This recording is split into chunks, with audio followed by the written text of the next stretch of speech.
Hello preparedness people, and welcome to the Bigs Prep. My name is Cynthia, and today we're gonna do 8 things you can do to prepare now before the food runs out. I know that this has been a trend for the last 2 years, seeing empty grocery store shelves, shortages on a lot of products, and just seems to be escalating quicker and quicker. There's this sense of urgency combined with this sort of complacency on a lot of people's parts, where we're just so burnt out by all these daily bombardment of messages about the health crisis and everything, and supply shortages and trucker strikes, and it just gets so overwhelming that for a lot of people, myself included, there are some days when I just can't take another second of everything that's going on.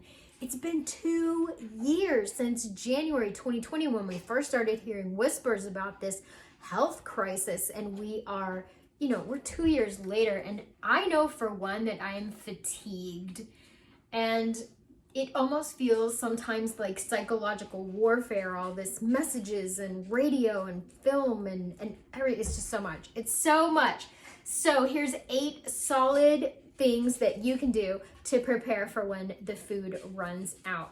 Number 1, layers.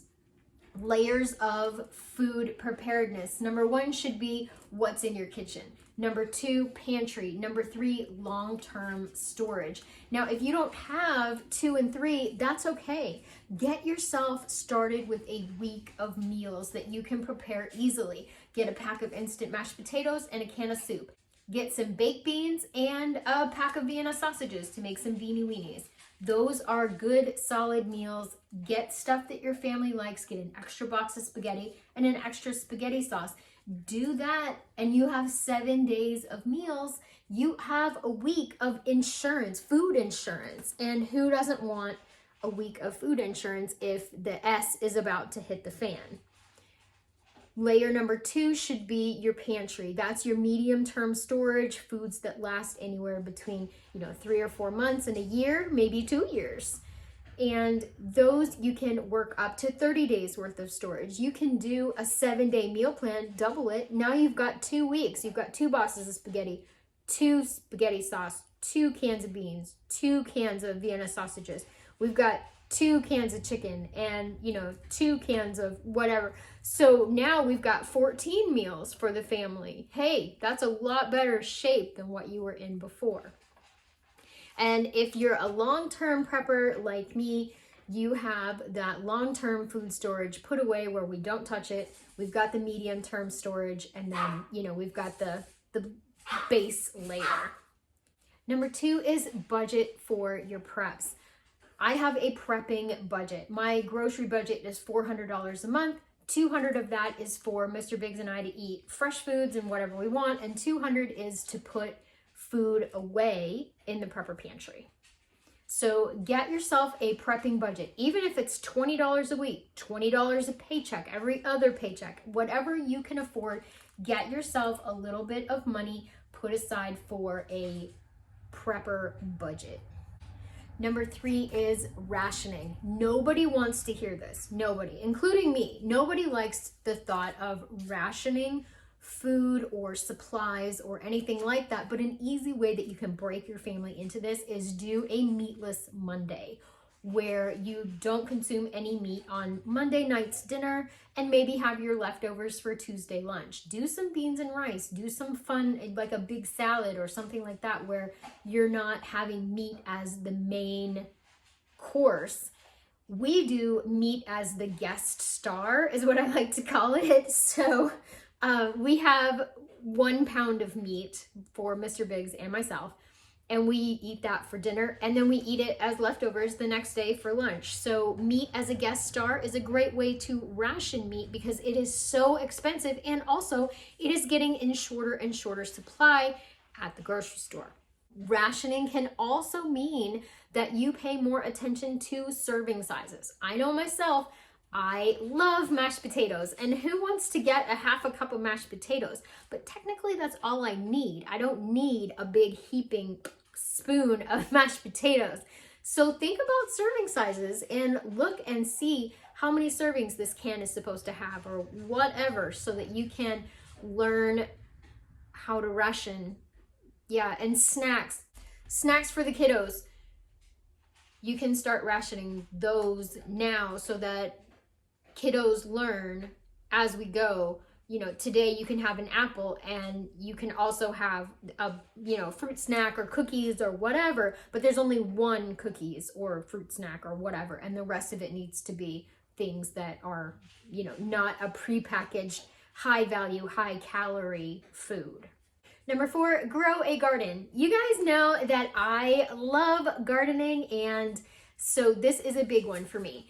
When you have a garden, your food goes from your yard to your plate.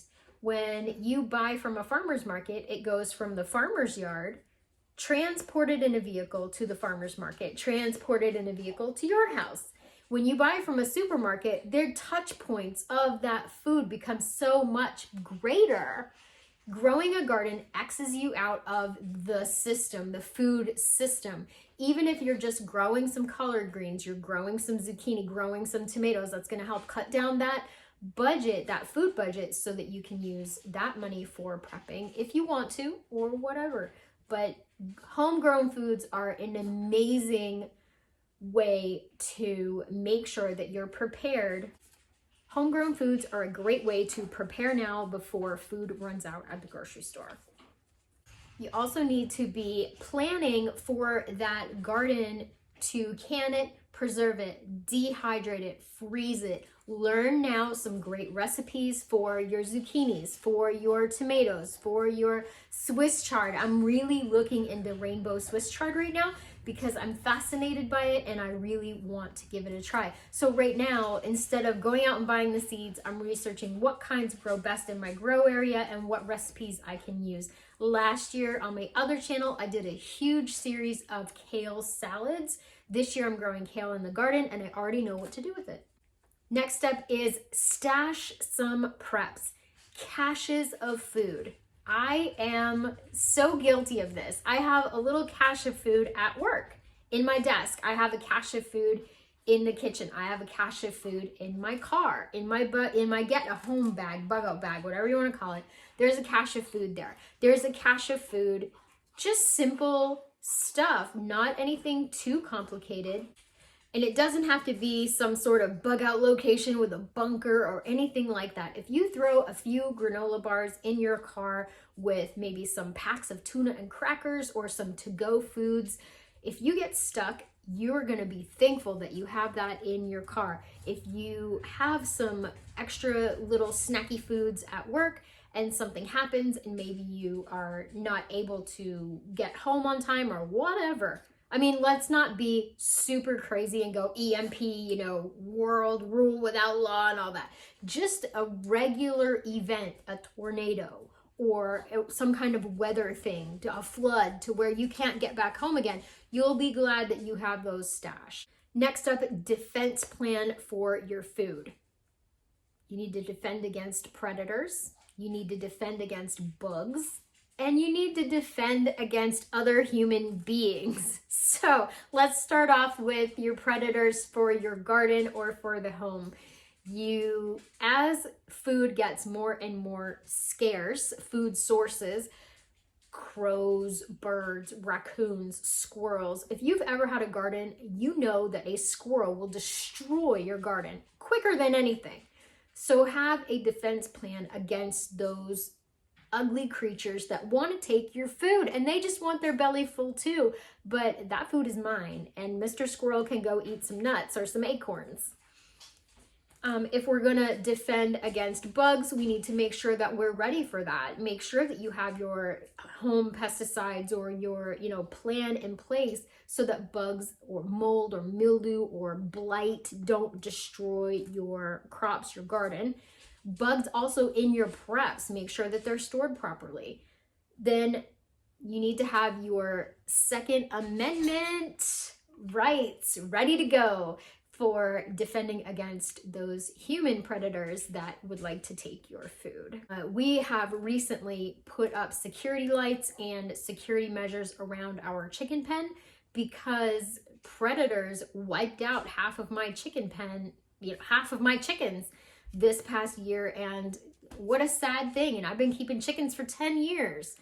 They just found a way in that we didn't know about and wiped out half my chickens in one night. So definitely your defense plan for your food sources are really, really important. Next up, you're going to study your history. I am in this point now where I am studying the Depression. I grew up in the 80s in rural Appalachia, where the people were extremely poor, and I learned so much during my formative years from age 10 to 15 living with the people in Preston County, West Virginia, learning how they made something from nothing. They knew all the old ways, all the old meals. It was very economically depressed there, but the people were very happy people, and they always had food. It just may not have been the most glamorous food. Researching the Depression. What did they eat in the Depression? How did they survive? This is where I am right now, and I remember my grandmother and my mentor, Mrs. Kathleen Sisler of West Virginia, telling me stories about the Depression, and I am really plugging into those memories now. I want to learn about people from war-torn countries. How did they survive? What did they eat? How did they trade? Who did they talk to? What did they say? I'm looking at Venezuela and other countries, Zimbabwe, who have had hyperinflationary events where they didn't have what they normally would have. And, an onion cost a diamond ring. That's where I'm at right now. I want to learn from history what to do, what to say, and how to survive. Okay. In closing, I just want to say that my motto for the last 2 years has been relentless incrementalism. It doesn't have to be big steps where I place this giant order of food or do a giant grocery haul. If I pick up an extra 2 cans of green beans this week, or an extra pack of seeds when I go to the store, or an extra work glove, or an extra book, or a solar light, or an extra thing of dog food, that's what I'm talking about. Relentless incrementalism. And do not let normalcy bias slow you down. Do not freeze. Do not quit. Don't quit now. That's it. Thank you so much for watching. Hope you got something out of the video. Leave me a comment down below. I do respond to every comment on my channel. Thank you again. And remember, everybody, I would rather be a year early than a day late.